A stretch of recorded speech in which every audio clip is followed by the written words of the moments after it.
It's the Morning Star Drive 117.8. You soaring up with sky, now's the time, don't delay. I'm sitting in my ride and it's time to fly. So let's realign, just listen and fill your mind. Hey guys, how is it going? And welcome to the Morning Star Drive on 117.8. It is Monday, August 7th, and super happy for you joining us. We are ready to start another week together with the Lord. So subscribe to us on YouTube, follow us on SoundCloud, and make sure to support us on Patreon. So today we have an exciting podcast for you. We have a 2G Talks with Eddie Kwan, the Sunday Message Word Study, and of course commentaries, updates, and news on what is happening around the world in this history today. Woo! All right, everyone, how are you doing? Yes, it is Monday once again. Hope you guys really enjoyed your Sunday message. How was your weekend?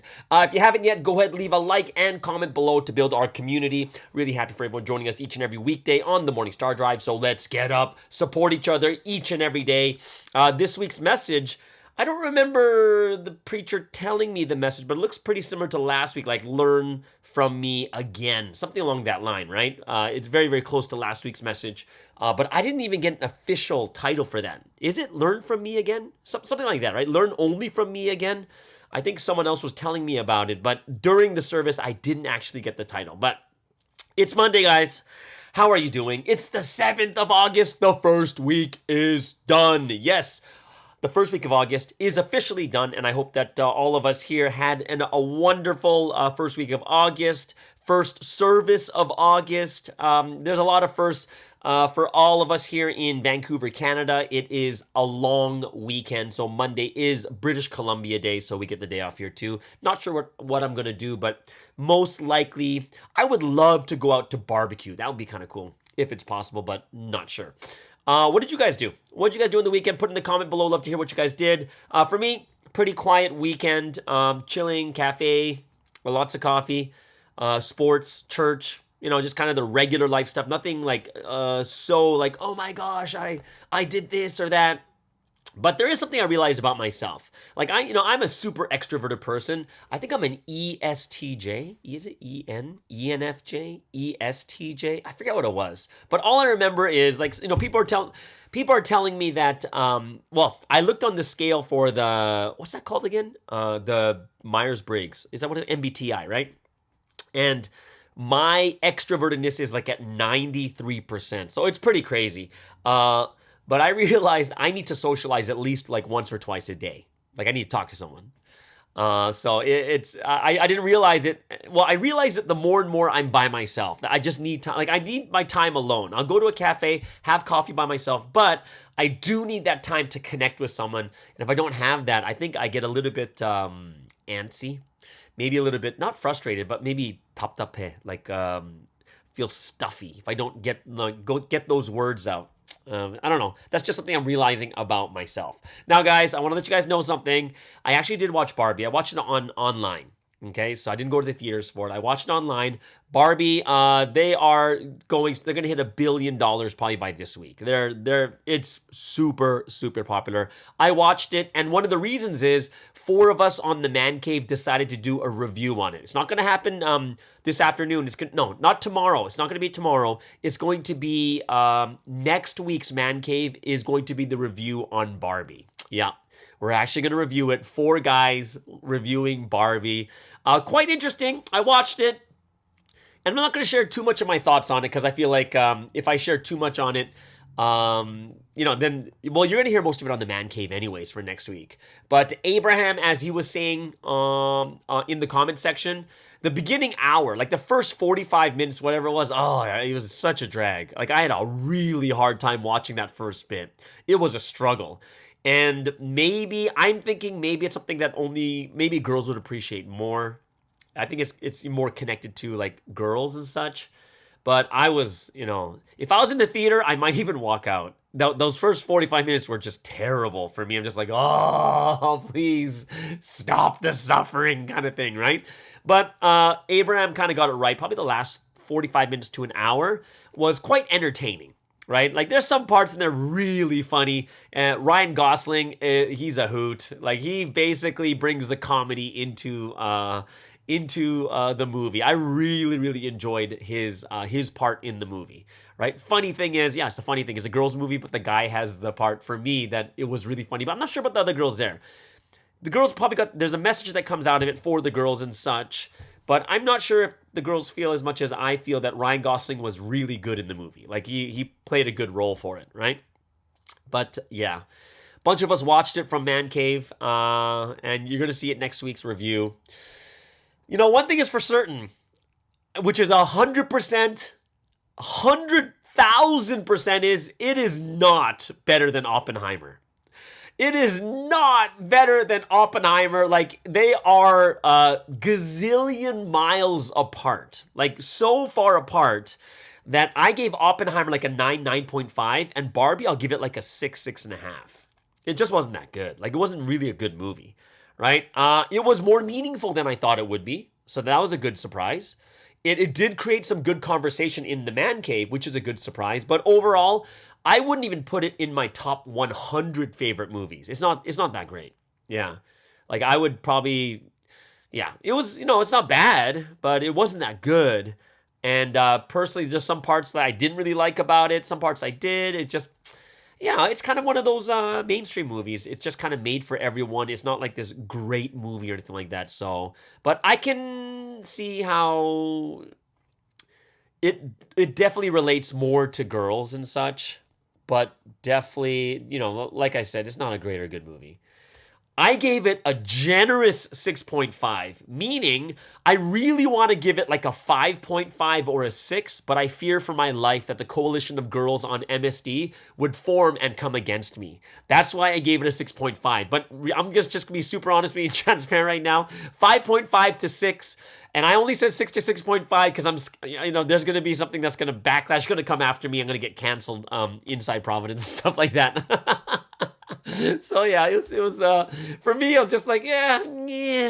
Like, I would never even think to watch that one again. Like, never. Like, it's not something that would even be in my mind. I wouldn't. Yeah.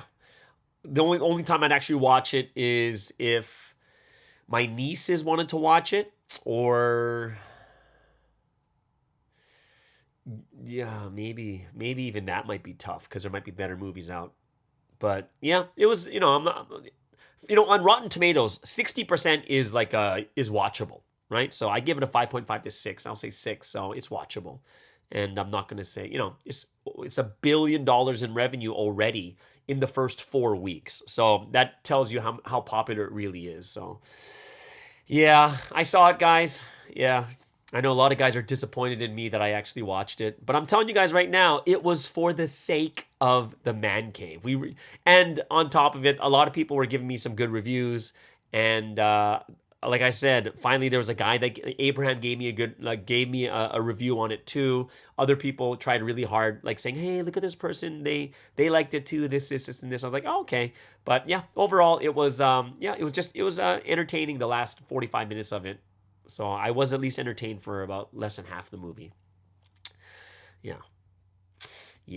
If anyone says Oppenheimer is worse than Barbie, well, no, it's not even more entertaining, because Oppenheimer, at least it's riveting. Oppenheimer is riveting, like edge of your seat. Barbie is it's like a specific niche. I don't even know why I'm still talking about Barbie. I don't know. You guys, girls, you guys can say, just my opinion, and it's very, very subjective. But what's objectively true is Oppenheimer is better than Barbie. That is objectively true. This was not subjective at all. Oppenheimer is going to come down as probably one of the top 25 movies of all time, most likely. Probably in the top 25 or whatever it is. But yeah, Barbie won't even hit top 500, like of all time kind of thing. And that's subjective from a man's point of view. Yeah. Hey, did you guys notice anything weird about the Saturday pre-dawn message? I was listening to the Saturday pre-dawn message, and I was just like, this is the exact same as last week's message. Like, there's so many parts that were exactly the same from last week. I'm not sure why it was repeated, right? But there were some parts like clipped out here and there. And obviously the reason why things are repeated so that we can learn properly, and maybe because last week and this week's message is the same about, learn from me. I guess, but it was kind of weird. Like, hey, I've heard this already, like last week. Did any of you guys notice that? It was like the exact same Saturday pre-dawn message of last week. Yeah, I was kind of like, I was like listening to it, like, wait, and I was like texting my other friends who are head leaders, like, you guys didn't notice that this is exact same message as last week? They're like, yeah, but we heard it's like only bits and pieces, not bits and pieces. I'd say more. I'd say like over 50% of it was from last week. Maybe even more than that. Like there's only very few parts that were actually new from it, right? But there's so there is some stuff going on in Korea, like internally, externally, and I should talk about this tomorrow, but the the judgment happening in Korea is so wild right now. It is crazy what is happening.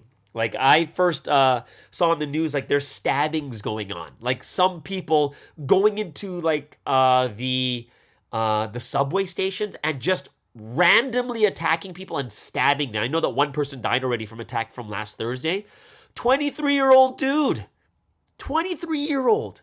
He drove his car into a pedestrian walkway, injuring 5 people, and then he just starts randomly stabbing people in a department store, right? So I think 9, crazy part is, it's the station that the Lord's Church used to be at, right? And it was like, yeah.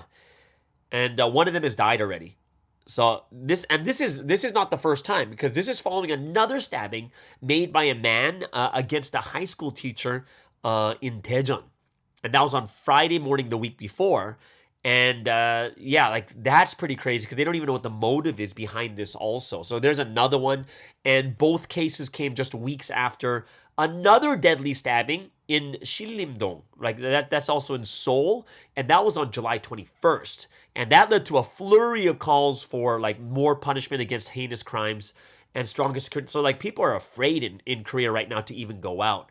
And these cases were also followed by a series of anonymous threats posted online of similar attacks in crowded areas. And it kind of just raises the anxiety, fear, and concern for the public. So there's one thing. Stabbings are going on. Second thing that's happening is a heat wave.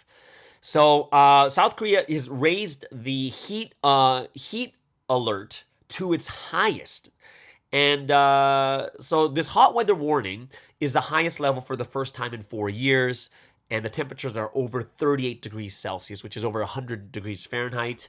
And this is, I think already it's estimated to have killed 22 people across the country as of last Tuesday, more than triple the record of 7 during the same period last year. So this is, this is much different. Like if this was like the exact same as last year and 7 people were killed, and during last year's heat wave, it'd be like, oh, this kind of happens. But this is not an ordinary one. The amount of deaths so far is more than triple of last year at the same time. And what's even crazier is that there's something called the World Scout Jamboree. And this is happening in Korea this year. And there's supposed to be like 50,000 participants from 158 countries. And over 1,000 people have heat-related illnesses already, because it's that hot over there, especially in the interior time. So there's another one. A heat wave is happening. Flooding, that's from 2 weeks ago. So at least 40 people have died after a weekend of severe rains caused like widespread flooding, landslides across the country. And there's a lot of people protesting to the president of how to deal with extreme weather. And also last Monday, there was like a tunnel tragedy where at least 13 people died in their vehicles after becoming trapped by floodwaters. So even now, we don't even know what the full death toll is. So it's 22 at the moment, but it's probably going to be much, much higher than this. Now, the heat wave and the flooding has caused something called heatflation, right? So what's heatflation? So like this heat wave is coming in and it's causing a nationwide disruption to the food production.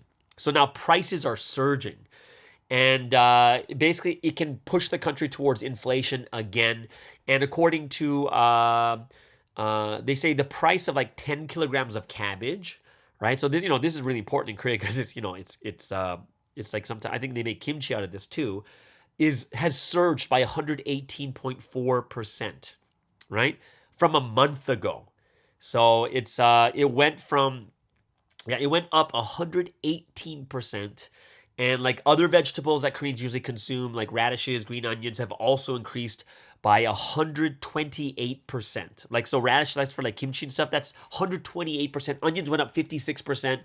And so what's happening is you have the high temperatures with heavy rain during the monsoon season, and they have caused food supplies to decline significantly. And the Bank of Korea forecasts that the rate of increase in vegetable prices could go even higher. And like the agriculture industry is not the only one experiencing these struggles. As of last Friday, over 10,000 pigs and over 226,000 chickens died because of the heat. Right? And now even fish farms are on alert, as significant numbers of fish are likely to die from a lack of oxygen caused by high water temperatures. So they said this is what causes heatflation, and is a term coined to explain unusually hot temperatures leading to a rise in food prices. So that is crazy. That's a kind of like external thing. When we're talking about judgment, it's so real. However, I'm going to be very honest with you guys too, is I just don't feel it because I'm not in Korea. Like, all of us don't feel this at all because I'm not in Korea, and I'm kind of just relaxing and chilling from getting over what happened in March. And we're trying to live our lives and, live our lives the way that we want to live and such, but it's not easy, right? So this situation, it's pretty crazy looking at it from the external. Now, internally, there's some good things happening, like peaceful protests are going on. Two happened in Korea on Sunday, right? And I watched it on YouTube also. There were two. There's one in Seoul, and it looked like there was like, they look like hundreds, if not thousands, but there was even more in Daejeon, right? And they basically planned it so the protest in Seoul goes first, and then once that finishes, the protest in Daejeon begins. And I was looking at some videos and stuff like that too of both of them. And the one in Daejeon looks like there's like, yeah, it looks way larger. I'll find out by tomorrow for the Provi and the media to see how the media reacted to these peaceful protests. And also, remember I told you about the big protest that's supposed to be on August 15th, like 15,000 people or something like that? It's going to be moved to the 20th, I believe. It's going to be moved to the 20th, right? So that should be, and the reason is, I believe, is because 15th is a holiday, and as crazy as this sounds, all the protest spots, like all the spots to protest and stuff, are all booked because it's a holiday, right?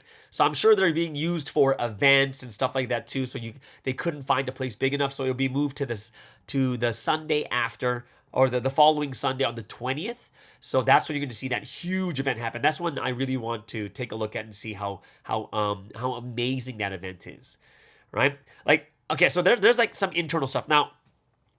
I found out some news that was so shocking to me. Like, everything happening in Korea is so crazy. Like, I know a lot of people haven't watched the Netflix documentary, but remember the Netflix documentary?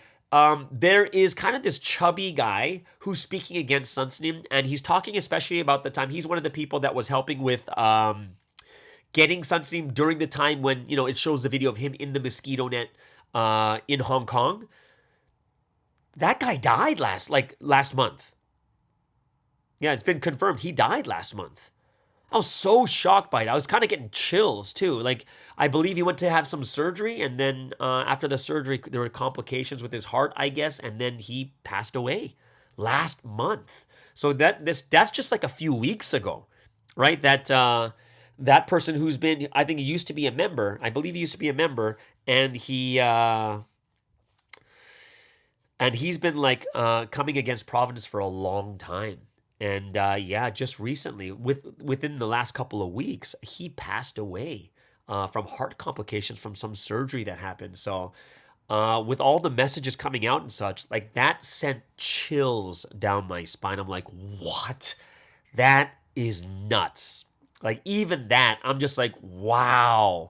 And then, you're listening to the Sunday message, and remember the Holy Spirit's letter we got on the weekend about some dissent happening inside of Korean Providence. There's some dissent, people who are against the headquarters, and some lawyers and head leaders, stuff like that too. Like, I've heard some of the rumors on it, But I never really said anything because I didn't really know how true it was. But then after you see that letter and after you listen to the Sunday message, it's like, wow, this is really real, right? It's basically some people, like, their sole purpose is to get rid of the headquarters and some of the lawyers, and you kind of like, and maybe some of the head leaders too. And it's like they are blaming them for what is happening right now in history, like with the things that happened since March and stuff like that too. And yeah, it's pretty wild that they're starting like another group inside of Providence to go against people inside of Providence. Some seems saying stop doing that, but this is something that also happened in the past too. And you'll hear about that name inside the letter, and then the name is Pyeondaehyop, right? And it's kind of the exact same thing. It's like a group of people inside Providence who feel that like people are taking advantage of Sunseem, or people are doing something wrong to Sunseem, and this is why his situation is getting worse and worse.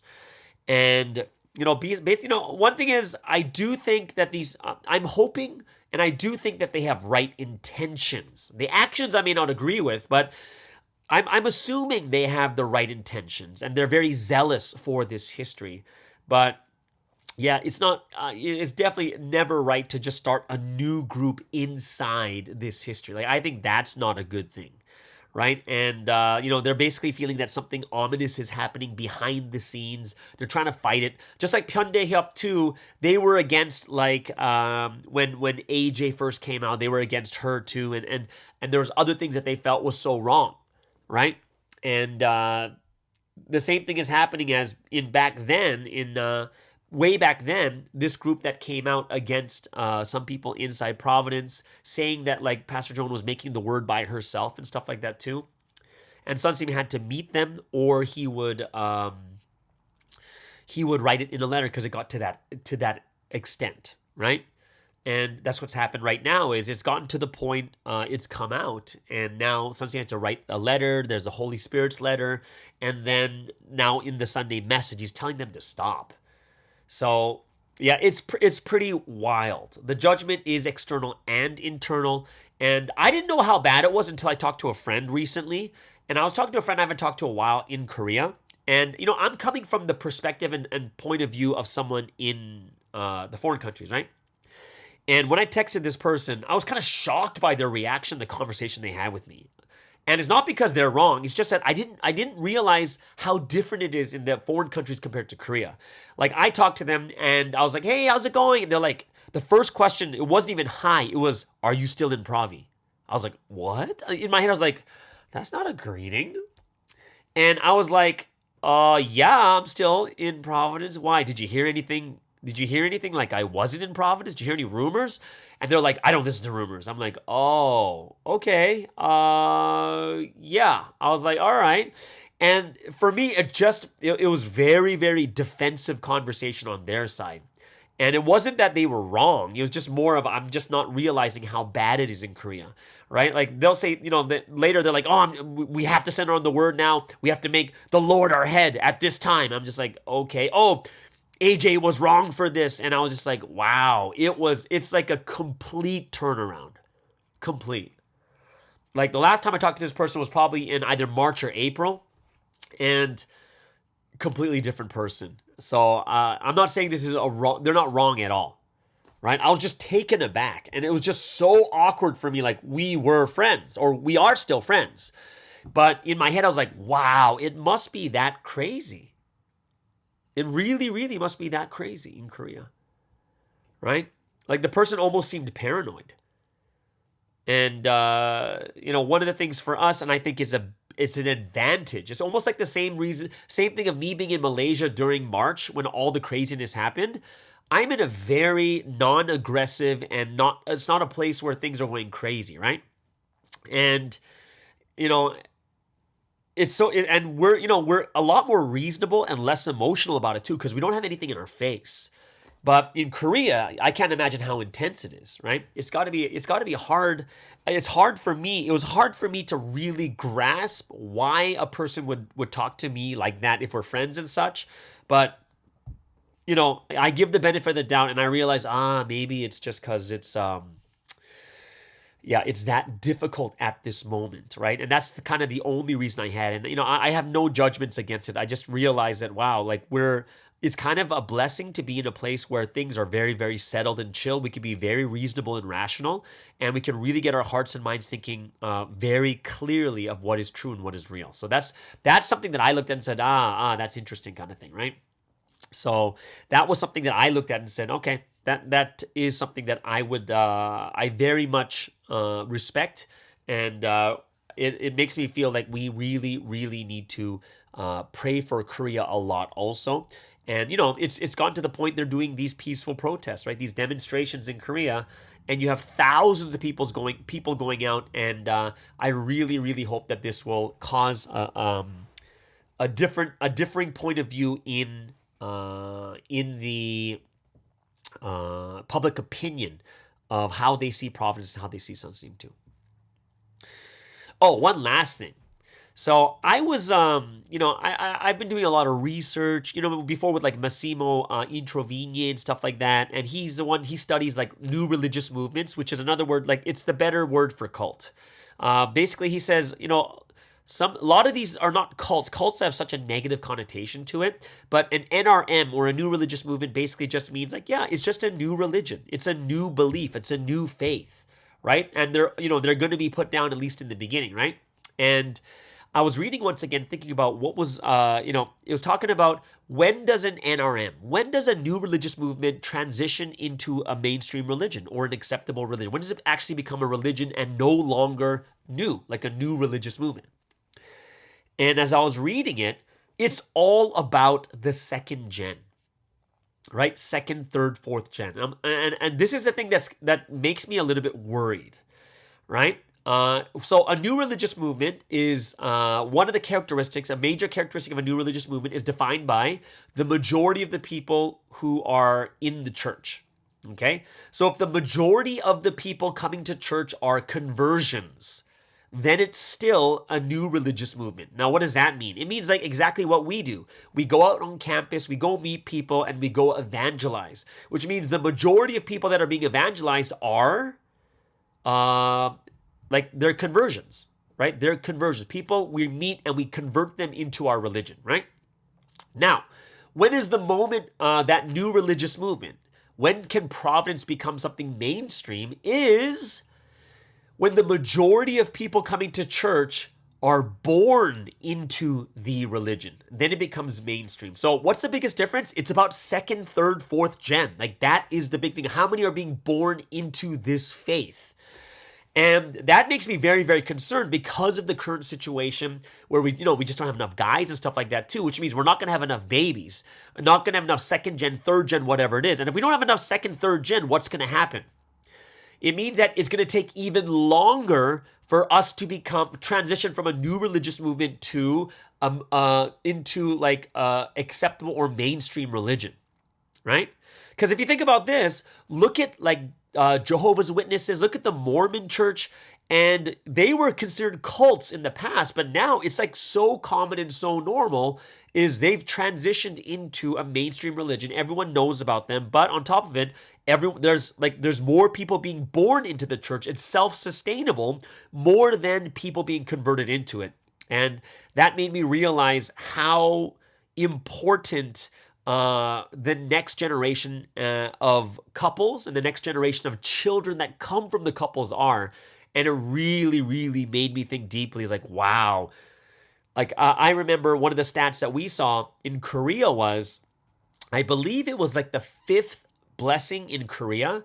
The average number of babies is supposed to be like 3. Like each couple like of the blessing in the 5th blessing was 3. And then from after that, from 6, 7, 8 and onwards, it's 1. So even in Providence, we see less children coming, less second gen coming out too. So even that, when I was looking at this, I was like, wow, that's kind of scary. That really is kind of scary when you think about that. And it made me really think about the future of this history too, and how much we really not only need to evangelize, but get people ready so that they can become ready spiritually, mentally, physically, financially for their blessing time too. So I was looking at that and I was just really blown away by it. And I hope it's something that all of us can really think about also. All right. So that's that's one of the big thoughts I had when I was researching about that too. And I think it's something that we need to think about also. And we really got to get ourselves going and making sure, like, wouldn't it be great if this became a mainstream religion in Sunseem's lifetime? That would be awesome. Like, that would be so amazing, and how happy would God be by that time? But if we don't get our evangelism groove on, it's not going to happen, and that's something I think that we have to start praying about a lot also. Okay? Yeah, so yeah, that's kind of some of the thoughts I've been having over the weekend, some of the things that I've been thinking about also. And yeah, if you have any comments or anything, go ahead, leave it below. Would love to hear what you guys are thinking about this too. All right, so let's get into the first break of the day.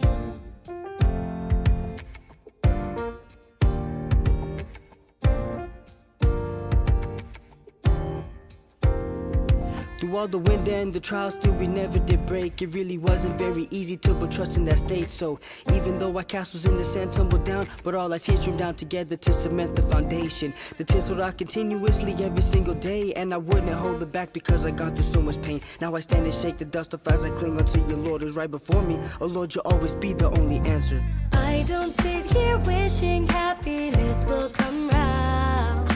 I don't sit and wait for it to walk through my door. Happiness comes to those who take action on love. When I love with perfect faith, Yeah, perfect faith. happiness will fill my heart. When I'm faced with the roadblock, I think, what would you do? Even so, with all that thinking, I fall further in distress and agony. When I leave those thoughts behind, it's a better life. I leave my suffering and failures far behind me. You saw me struggle to chase a brighter future, but running after happiness, I turn to you, our eyes connecting. As you sweat, you flash a smile, and this is what you tell me: let's create our own happiness, though times it may be difficult. I don't sit here wishing happiness will come round. I don't sit and wait for it to walk through my door. Happiness comes to those who take action on love. When I love with perfect faith, Yeah, perfect faith. happiness will fill my heart. I'm not afraid, Lord, you have always been the answer for me. I'm not afraid, I'll hold your hand in mine. Those days were once so painful and distressing. The massive waves that tore me down were scary and depressing. But though confusion, chaos, fear devoured me completely, the moment that I found you, I was spared out of the deep sea. Now all those moments in my life, no matter how I struggled, are precious and important, cause they led me to our meeting. So now I'll never leave you, know my faith and love will not go cold. And just as you have done for me, I will believe, I will love you more. As long as I live, I pray only to Lord, to your will. I'll offer prayers full of joy and happiness. I'll stand upon Christ as my rock. As long as I live, I pray only to Lord, to your will. I'll offer prayers full of joy and happiness. I'll stand upon Christ as my rock.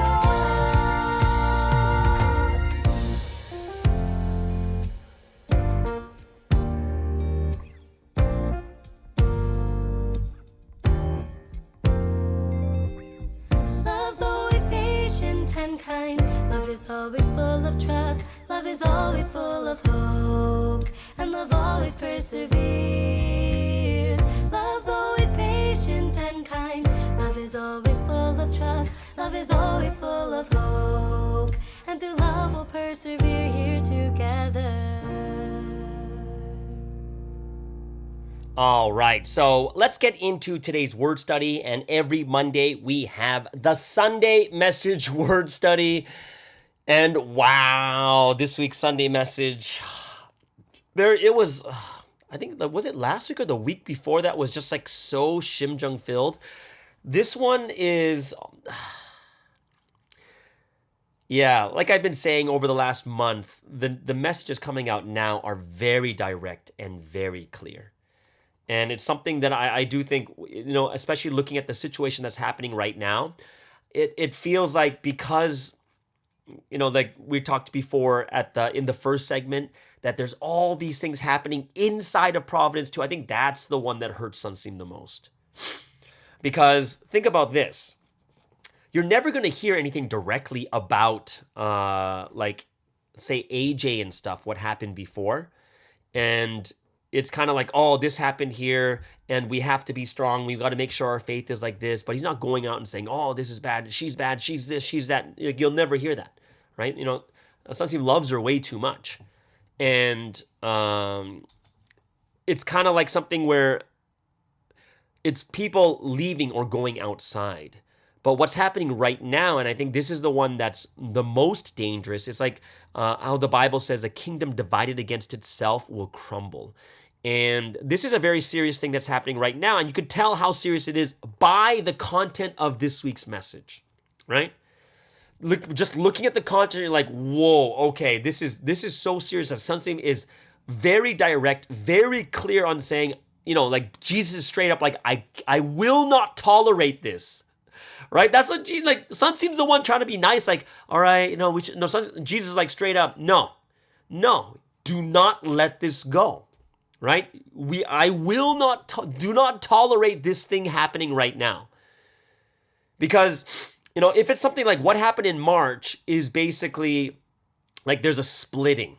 Right? But here is inside of the people where it's supposed to be safe, inside of this, right? At least when it comes to what happened in March, there's a line that's drawn. Like, it's very, very clear. The line is so clear because it's like you're either on his side or you're not, right? You're going to say he's guilty or he's not. And a line can easily be drawn where you can basically, you can just say, oh, whose side are you on kind of thing, right? And that's as simple as it gets. The hardest part is when it's happening on the inside and everyone still believes, everyone still agrees about Sunseam. It's just we disagree with the way that we're all doing things with each other, and you create like these groups from the inside. And I think that is way more deadly than what happened in March, right? Because this could be lasting for a very long time. Like, think about this. What happened in March, it happened 4.5 months ago. Like, maybe it's almost 5 months now, right? But after 5 months, it wasn't even 5 months. At the 3-month mark, we stopped thinking about it. We're like, okay, the lines are drawn. It's set. All right, let's move on with our life, right? We can move on with it. But when you look at something happening from the inside where everyone at least fundamentally agrees with the word and the one that God has sent, yet they're fighting amongst themselves from the inside and they're kind of creating division from the inside. And you can't really tell one from the other because we all believe. We all think Sunseam's good. We all think, like, when you look at that, that is really, really difficult. And I hope that when we look at this, we'll understand, like, from the message, yeah, it gets the more and more it went on, the more clear it was, is like, no, this should not happen. If you continue with this, you're done. And it all has to do with learning from me, right? That's why the very first thing Sunseam talks about is like, who did I learn from? I learned from the Lord. I learned from Jesus. I learned from Jesus for like 60 years and going on. And everything that I learned is so powerful, so valuable, so important, right? And I'm only going to teach those that put my yoke upon them. And who are they? They are the ones who believe. They are the ones who take action, right? And this is one of those tremendous secrets that Jesus gave, right? This is the most important, the most tremendous and greatest secret that we have learned is that Jesus has come back again. That is the greatest one, where everyone else is thinking, no, we're still waiting for the Lord's coming. We're still waiting. But the biggest secret that we've, think about that. It's that moment when you realize this history, you're like, oh my gosh, the history's already started, which means he's back. That is the greatest secret of this time period right now. And what's the next thing is, why did we realize he's back? We realized he's back because we learned and we understood it is not a physical thing, right? The reason why everyone else doesn't know that Jesus has come back already is because they believe it only physically. But if someone says to you, oh, Jesus is back, but you believe physically, what happens is we're like, well, show me, where is he? And you're like, oh, I don't know where he is. Then are you going to really believe that person? However, what gets us into this history and what like it clicks in our head is when we realize, whoa, whoa, whoa, whoa, whoa. Why do we believe he's back? Because we learned clearly that it is not the body that comes back, it is the spirit. And if you just take those 2 points, you realize that what you learn and from whom you learn from will determine your destiny. That's how huge it is, who you learn from. It is so clear that if you learn from the person God sends, everything clicks. You know, no, it's not a physical thing, it's a spiritual thing. And everyone else who learns from the old times and doesn't realize the new times have come, they're always going to think the old way. And that's kind of why we heard in the message saying that, hey, you can't just learn. You need to learn from the new time period. Because if you learn from the old time period, you're only going to think the old way. You're only going to be caught up the old way, right? And we have to be those that believe absolutely in the word that we have learned. Like, one of the things that we keep forgetting, and I think there's something that we forget when something very emotional or like the charges come out, we're like, oh my gosh, did he do this? What happened here? It's a very shocking and emotional thing. But when you're not in that emotional state, when you listen to the word, you're like, where the heck do these words come from? And this is one of the reasons why I really, really recommend you should always be sitting in on lectures. I'm not going to say always, meaning like every single newcomer listen to all the lectures. No. I'm saying that at least once a year, go through the 30 lessons, sit in a newcomer's lesson. Why?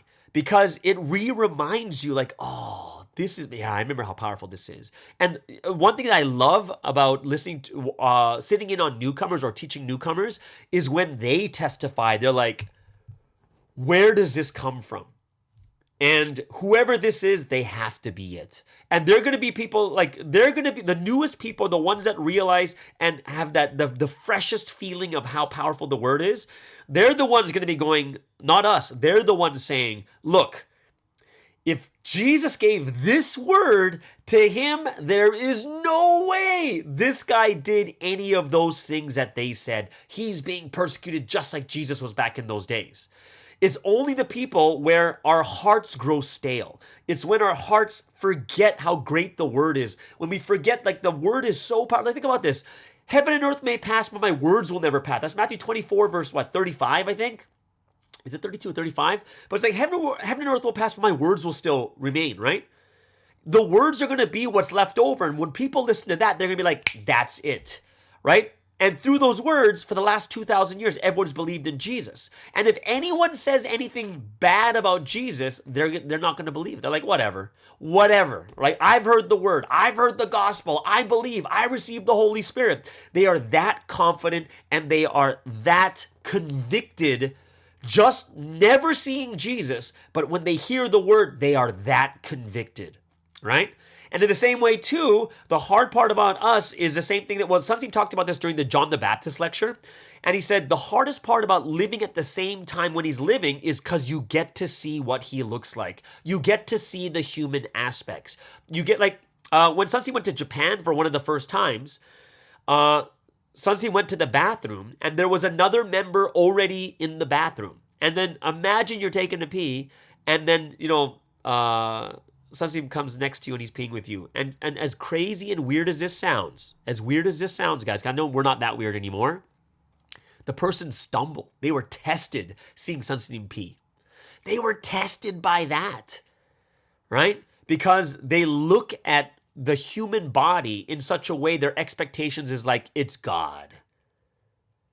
How many times have you seen Sunstein when he's playing soccer? He puts one finger on one nostril and then he blows out chunks of like snot out of his nose. Can you imagine, like, here is the one God sent. Here, and then this big green chunk comes out of his nose. It's like, you'd be like, what? Like, is that real? You know what I mean? So one of the hardest parts is we get to see him live, which is the most graceful part, but is also the part that can cause people to be tested and stumble, right? Because it's all about us learning correctly. If we learn correctly about the Holy Son, if we learn correctly about the branch entity and the branch entity being the human side, right? They are not literally God. They are not omnipotent, omniscient. Because if they were, how could Jesus die? Right? God can't die. So it's really looking at understanding how well we've learned it, and even if we've learned well, to remind ourselves by continuously listening to the word. So we say, yes, I remember this.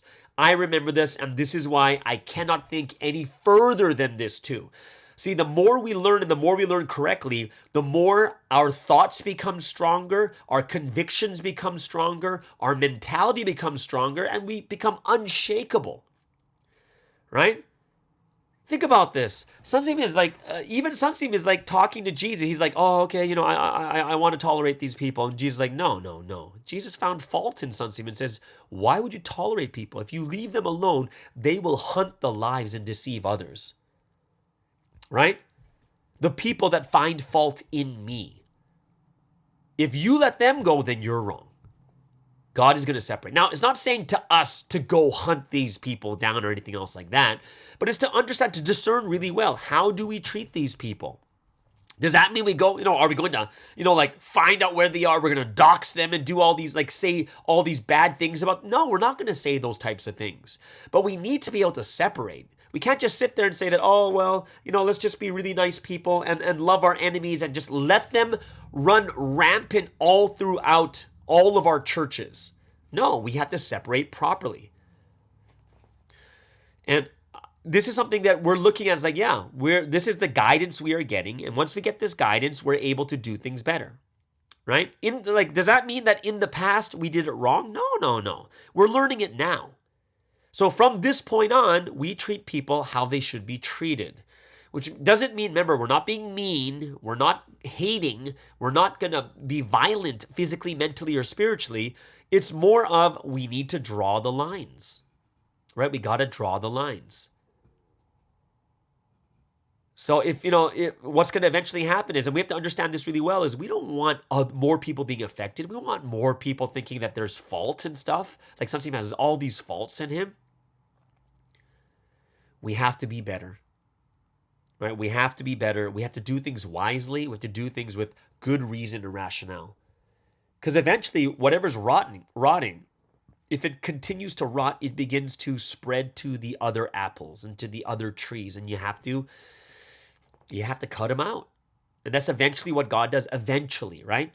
How do I know it's eventually? Because we're getting this message now after 5 months. Think about that.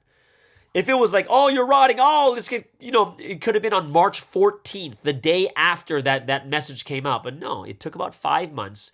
We get to see how rotting things are, if there's a chance to cut it out and for them to come back or not, right? This is why the judgment of conscience is happening right now. All the things happening, especially in Korea, that's where the center is, and that's what we have to realize even more. So, if anyone knows how bad things can get, it's Jesus. Why? Because he's the one that dealt with the Pharisees and Sadducees, the teachers of the law back in his times. And imagine if Jesus really tolerated them. Then more people would be influenced to go to the domain of death. And this is why something has to be done. It has to be done. We can't tolerate it, right? So that's why we can't just pray. Don't just sit there and pray. It's like Jesus going to Sunday. Don't just sit there and pray, right? Say it. Say it out. Just like Jesus said to the Pharisees and Sadducees, teachers of the law, like, no, you guys are wrong. Look, you guys. You guys are washing your hands only before, but you never wash your hands before that, right? It means it's all for show. It's all for show. And Jesus is like, no, I wash my hands all the time, right? All of us here, and the great thing about us is like, yeah, we've been through the pandemic. We've washing our hands all the time anyways, right? So we have to kind of reach that level and just to feel the impact of this week's message. Like from last week was a judgment of conscience, and we're like seeing it like, whoa, this is crazy what's going on, right? And then on top of the judgment of conscience, now we're getting into like the real, just like Jesus did 2,000 years ago, he is calling them out. He's calling them out. He's calling them out, but he's also calling us out. Meaning, you learn properly. This is why we fail. This is why we come to ruin. This is why we're getting hurt. This is why we're shaking. This is why we're suffering hardships, and it will eventually be the reason we end up in the domain of death in the lake of fire. This is why we need to know. Look at all those people who are finding faults in Sunstein, and you see what's happening to them right now. And that is a reminder and a prick to our conscience so that we don't go down that path too. Because if we do know, if we learn properly constantly all the time, this is when we're able to go to the golden heaven. This is when we can live eternally in the domain of life. This is, and what does it take? It takes us, number one, to believe in the person that God has sent. Then two, to learn the ultimate truth of the time period through that person. And then we learn the ultimate secret. Right? That the Lord has already come. His Spirit is already here working through his body. And we need to know this. We need to learn properly, right? If we don't learn, we are worried. We're anxious and we can't rejoice, but we're going to be like depressed. But it's only when we do know, when we know the outcome, when we know what is happening, this is like, put it this way, guys. Put it this way. Imagine you already knew the outcome of the trial, or you knew all the evidence already, and you know 100% that Sunstein is innocent. Like, you have all that information already at your fingertips before anything starts. Are you really worried? Are you really going to be shaken? Like, oh no, what's going on? No, you wouldn't. It goes on. You just be confident. You move forward with it. Because you know you can rejoice. Because you know you won't worry. Because you know, right? The difference is with us right now, the reason why we still shouldn't be worried and we still able to rejoice even if you don't have all the information because of everything we know till now. Knowing that God is with us, knowing that God is on our side, seeing all the miracles and stuff happen in the past to prove how much God has been with us. We know, like, yeah, look, God has done it before. He's done it again. I've never seen God not let me down here. Never. And I'm fine with it. Right? And that's the confidence from how someone has treated you in the past, right? We can't know the future, but the one thing we do know is we know the past. We know how we've been treated. We know how hard Sunstein runs. We know how much he prays. We know all the miracles of healing, all the miracles of mental illness, all the miracles of casting out Satans and demons, the miracles of getting churches, the miracle of the tides, the miracle of the ambition math. Like, there's so many miracles out there. We already seen it. And that should be enough, because I would be so hurt if my wife, right, who I've been married to, let's just say for like 10 years, or we trust and we trust each other the most more than anyone else. If they betray me, how hurt would you be? If they say to you, well, I don't know if it's true or not, but you're like, but can't you trust in what we've been through? Until I prove to you that I'm a terrible person, how can you just look at me and say you could be a terrible person because you could do bad things? And the answer is, personally, yeah, of course people can do bad things. However, what have they shown you until now? And when you realize what God has shown you, when you realize what Sunstein has shown you, the Holy Spirit, what God has shown us until now, there is no reason for us to be worried. There's every reason for us to rejoice and be strong and be unshaken at this time. We got to move forward. As we did before with the head, right? We are the body, the Lord is the head, and we learn from the head.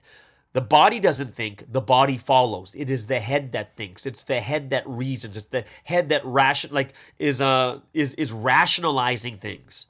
It's not the body. And that's why we learn correctly from the head. We learn from the head. Right? The more time passes where we don't have the head, the more you'll see the fruits of being on the wicked, on bad fruits being born from ourselves.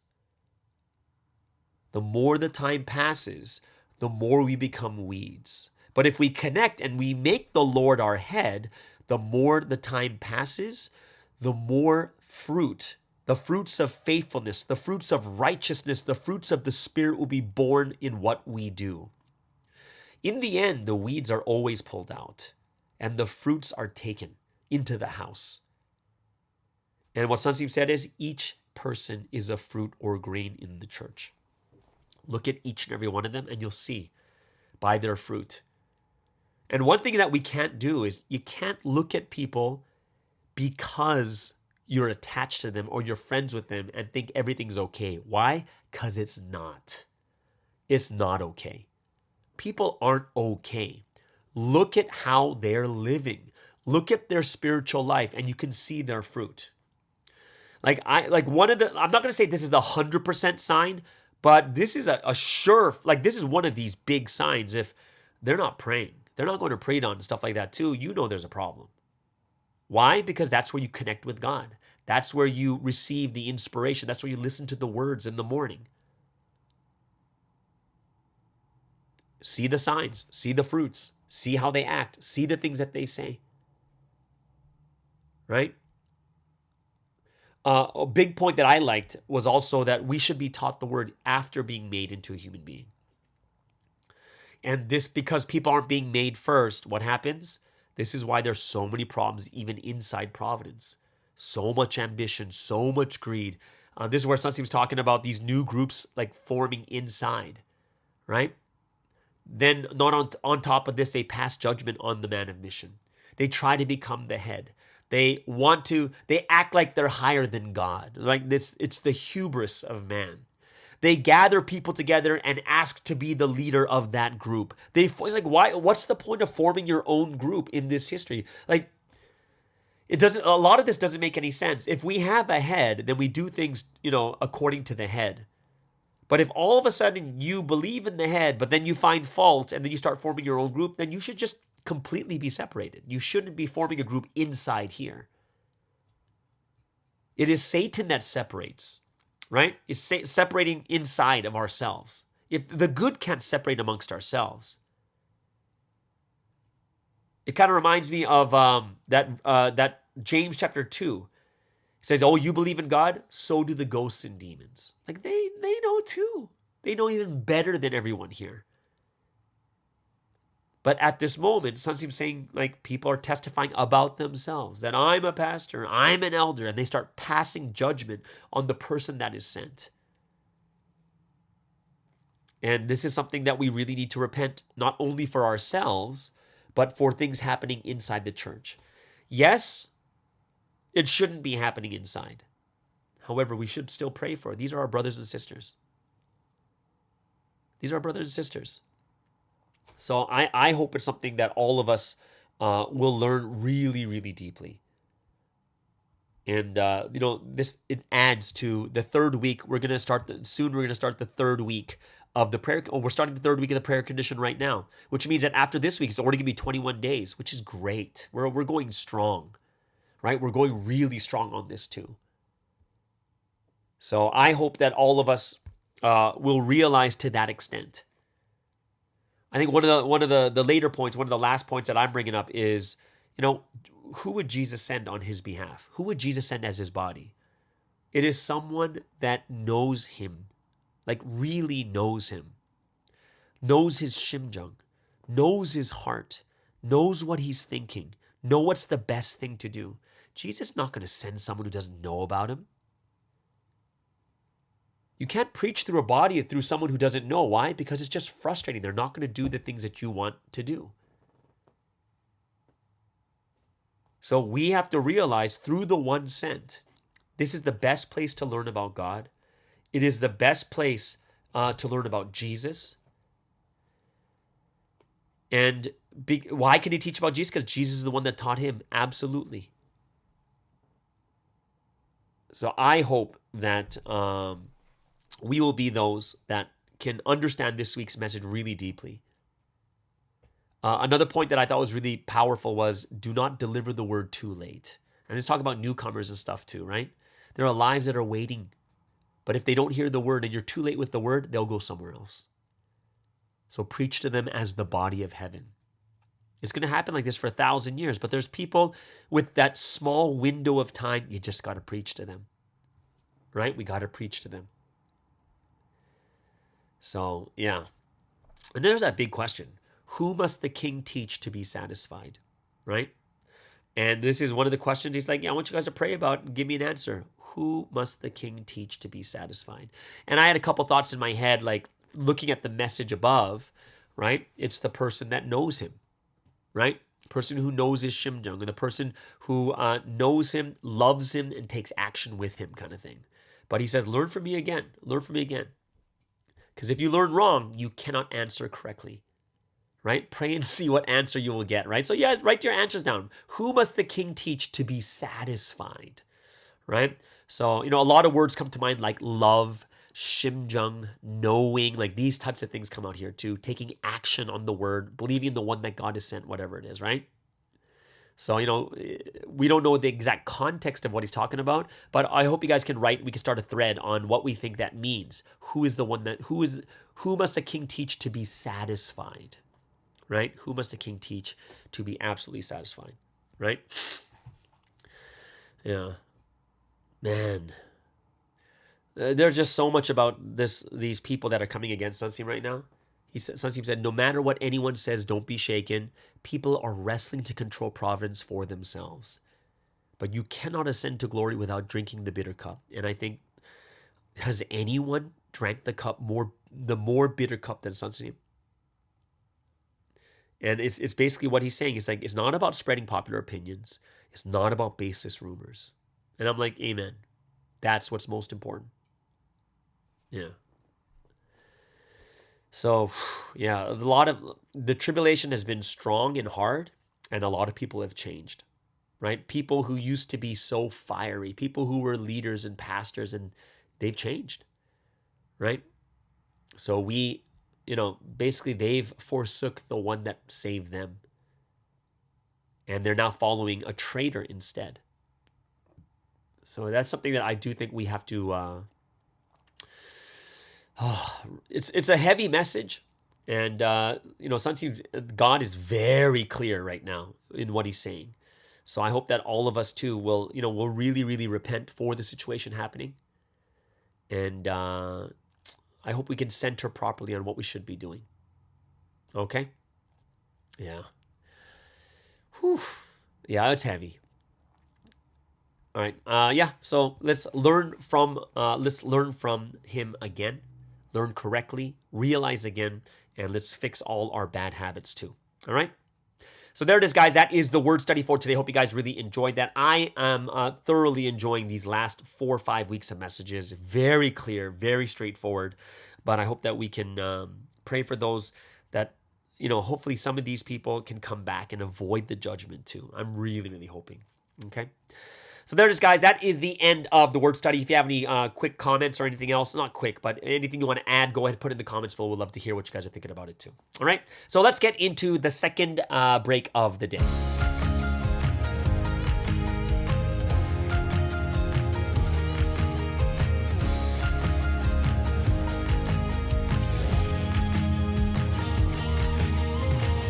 I believe without a doubt the path I'm walking is the will of God.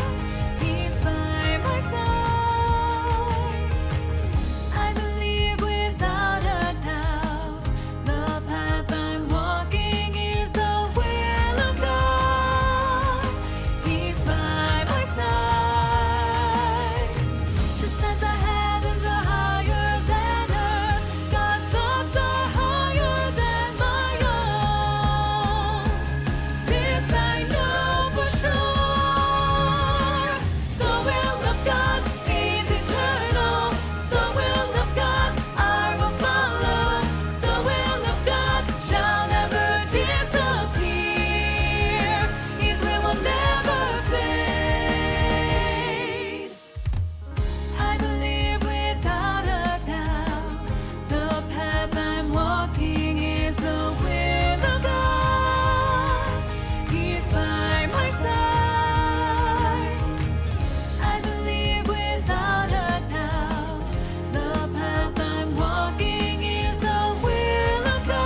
Okay, so let's get into the final segment for today's podcast. And yes, very as he is like clockwork. Every single Monday, he's doing the 2G Talks segment. In today's segment, he is going to talk a little bit more about the SS retreat that they just had, and I really hope that as we reflect more and more on what we're doing in the events that we have for God, there's going to, as we reflect more, there's going to be more realizations. And Eddie's got a lot of realizations from observing and being with the SS over the last retreat. And he's going to mention a lot about the kind of nurturing qualities that it really, that he feels like we really need in Providence to raise lives, thinking about the long term, right? The long run, right? Long-term thinking. And he's also going to talk about how he exhibits strengths in different ways and how to make a good atmosphere too. So a lot of things to talk about. It's all coming from the retreat that they just had. It's going to be second week on this. So everyone, please welcome Eddie Kwan all the way over there in San Francisco with 2G Talks. Good morning, everyone. Welcome to another week's episode of 2G Talks. I hope everyone's been well. It's been quite exciting these recent few days. There's been so much going on. So much so that I can't participate in everything too. It's interesting because for some reason, the Barbie movie's been quite popular. So just the other day, with those of us on the man cave, we had to watch it and then talk about it. And even that too, it sounded like an interesting conversation, but just because it was so busy, I wasn't able to participate and I wasn't able to watch it either. It's not to say that, we necessarily want to watch it, but there's a lot of talking points even with that too, right? And so I hope that those of you who will see that man cave episode will be able to enjoy and be part of that discussion as well. So with that, there's still stuff from the retreat from the last few weeks as we're wrapping up. Even for all the staff members and maybe for quite a few of the SS2, immediately after the retreat, actually so many things have been going on. So even though it ended, we couldn't really have a complete wrap up of certain things. So instead, we're kind of wrapping up as we go, and kind of like the mental processing of the things that we experienced and that we gained in the retreat are kind of slowly happening over time. And I think all of those things will happen for the SS, not even within this year per se, but as they grow older. Because even as we were planning for this retreat too, and I hope that this is something that everyone at home can consider and think about too, I only really thought about the retreats that I participated in that left an impactful memory, be it good or bad, when I was planning for this one.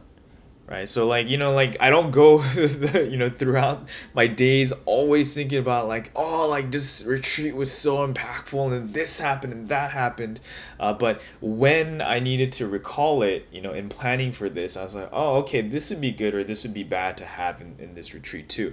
And so I say all that to say that I think the things that we experience will carry on with us for a very long time, and it's not really the effects of it aren't exactly transactional. It's not causal, right? It's not that A produces B right away. And so I think that's I don't think there's people who vehemently hate retreats or anything like that, but if you're someone who maybe hasn't really realized the value of retreats, it's something that you can think about and consider for the next time that your church or your region or whoever might have one, because I look forward to having more in the future as well. And so one of the things I want to talk about, kind of related to this idea of something kind of bearing fruit towards the end, I really wanted to highlight, I guess, one of the kind of workshops we had at this retreat. And truth be told, I do not like this workshop, but I do see some of the benefits of it, and I'm sure a lot of people feel that way about a lot of the workshop that you might have participated in, either at church or at work or at school, and etc. And so this one is one where it's kind of like this team building and character building workshop, and one of our leaders led it, and this is my third time doing it, and each time I do not like it. But each time I kind of see the value, so I sit there and I go through it, and I'm oh, okay, I see at least a few redeeming qualities about this, so I'll do it too. And surprisingly, the SS did really well at it too. I was like quite surprised. And so this is one where there's you attribute four qualities to four different elements, right? Of earth, air, and water and fire. And you ascribe one of the elements to yourself. Like whichever one you feel like you most, resounds with you the most, right? So for Earth, Earth is someone who's kind of firm, and so they like things that are very decisive, right? So I think you can kind of start to see how this plays into like team building and character development. Because in like working together in teams, like there's all sorts of different kinds of people, and when you're working at your church, there's all sorts of different kind of people, right? There are some people who are so decisive, right? Like when they make up their mind to do something, they kind of push aside other things. They focus on that one thing. And similarly, the other one, air. Air is someone who's very clear, and they like logic, and they're very orderly, right? And so I think, even like I said, like expounding to the church too, there are many people who are like this, who are very logical, who are very orderly, and in many ways these are very good qualities to have too. And then the last two elements of water, these people are people who are very calm, and they're very considerate, and they kind of like take into account people's feelings and things like that more.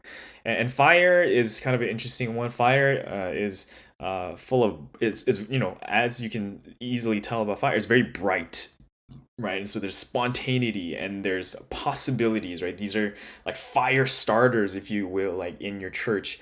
People who bring good energy and stuff like that.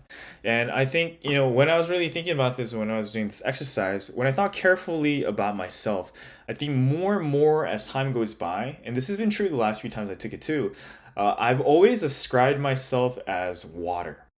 Actually, me and some elements of fire. Like if you see me in real life, sometimes I do play the role of the fire starter if there's kind of like nothing going on, and I feel like it's a good way of bringing people together, right? And so we'll burst out and we'll do these kind of random things, or we'll do these activities that involve high energy to kind of like bring up the atmosphere. But even in that too, it was funny because when I do those things, I typically do them in order to like really bring people together, right? So even in the intent of like doing these things and taking on the role of fire, it's actually intended to be kind of more like water, right? So in my mind, I'm like kind of more like this water figure. And so when we're doing this together with the SS, this one of the second parts of this activity is that, so after you have picked what you believe yourself to be, your team has to go around and pinpoint out what they think that you are. I think this is the quite interesting thing, right? Because it tells you, it gives you so much information about what other people view you as, right? So when I was doing this with the SS, most of the SS put me as fire, right? Which was like such an interesting thing for me, because I see like, from their perspective, this is what they see, right? And so like in a way it's a good thing, because that is what my intention was with a lot of things that I do with them, right? Because like I do want to make things exciting and fun for the SS, and that's like the whole point, to draw out something in them that I think they're too shy or they're unwilling to do without someone else being there and doing those things with them, right? There's just so many times where I've had to expend a lot of physical energy to keep up with something that the SS have been doing too. But the reason why I say this, because like the more I thought about this activity, and going back to the idea of like really thinking forward into the future about like something that benefits us in the future, the reason why I feel like more and more over time I've like subscribed to like the more of like these behavioral characteristics of water, is because I see that is the thing that will ultimately take us to the goal of really growing Providence, and of being nurturing, and of being something, and composing ourselves in a way that would bring success to churches and to growth in churches. Because I think when I was younger, rather than being water, like there were many times I drove myself more to being like earth and being decisive and leaning towards things like air and being very logical. And then like when I realized, when I acted in those ways with the absence of consideration, with the absence of this kind of this warmth and nurturing quality, it often led to conflict with people. And I've really seen that in the church setting, right? That is the thing that kills lives the most, right? So it's good that we have people who are like earth and like air too. And I believe that just in general with everything that we do in Providence, that of course we need each of those things, right? We need all of them. But I believe that at the core, like when you fundamentally become someone, who acts as God's body, you do need that quality of being nurturing and caring and being like hospitable like water too. Of course, like everyone can manifest the other parts too. Like I said, like I do a lot of things that are kind of more like fire. Like one of the other things about this test is that it also kind of shares your weak points too. And so the weak points of water and fire, like I also subscribe to at times. So sometimes I'm so focused on like kind of like talking about the big ideas that sometimes the details kind of escape me, right? Or like we don't push forward to completion because we're all about just kind of like having a good feeling all around at times too. So there's like these kind of weaknesses, and that's why we need each of the other qualities too. But I do believe that water should be at the core, right? And it shouldn't be something that we forget, because when we lean too much towards one thing, then it becomes imbalanced. And ultimately, I see that we can't be successful if we don't have that warmth and that hospitality.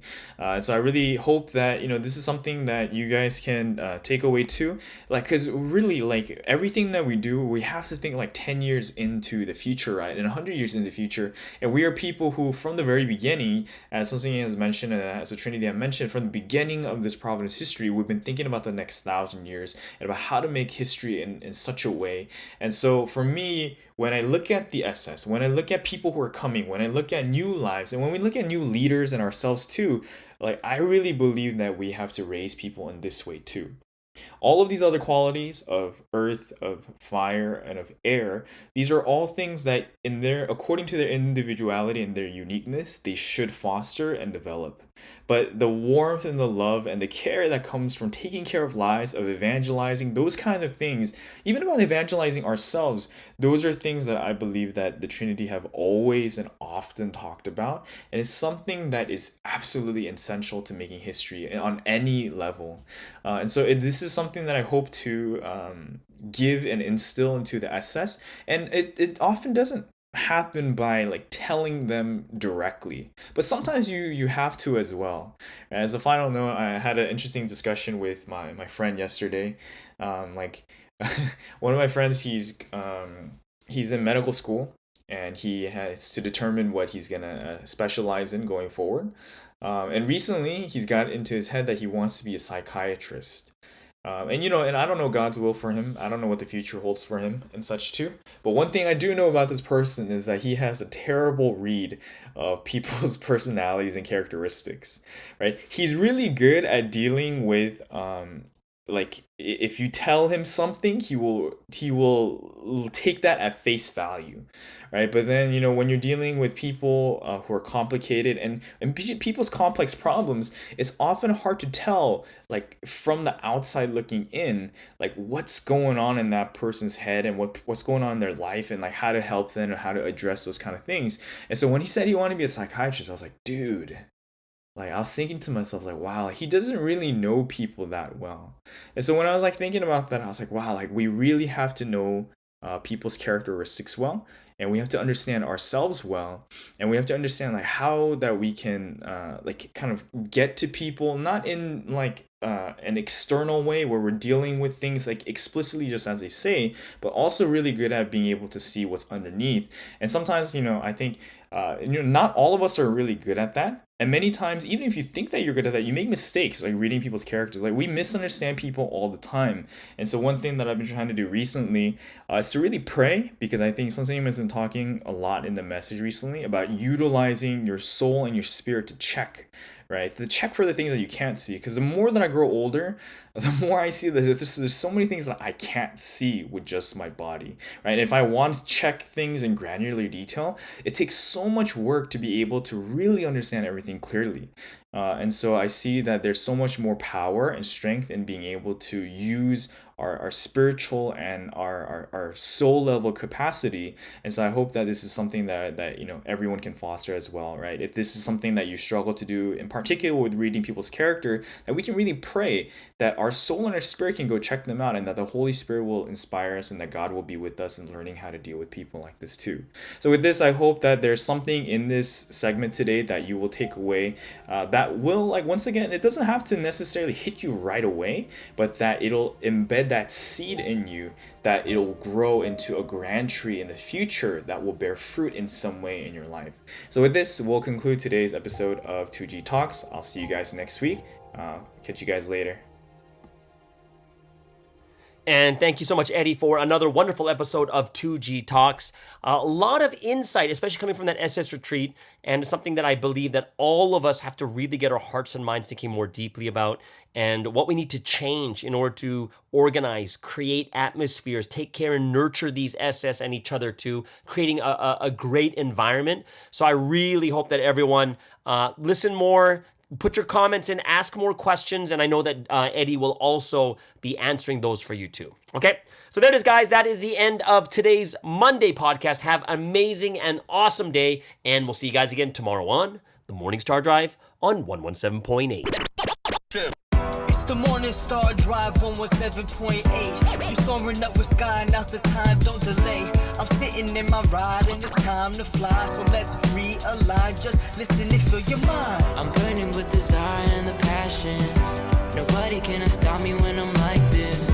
I got my head in the zone, you know. I'm on the Morning Star Drive, you know. I'm burning with desire and the passion. Nobody can stop me when I'm like this. I got my head in the zone, you know. I'm on the Morning Star Drive.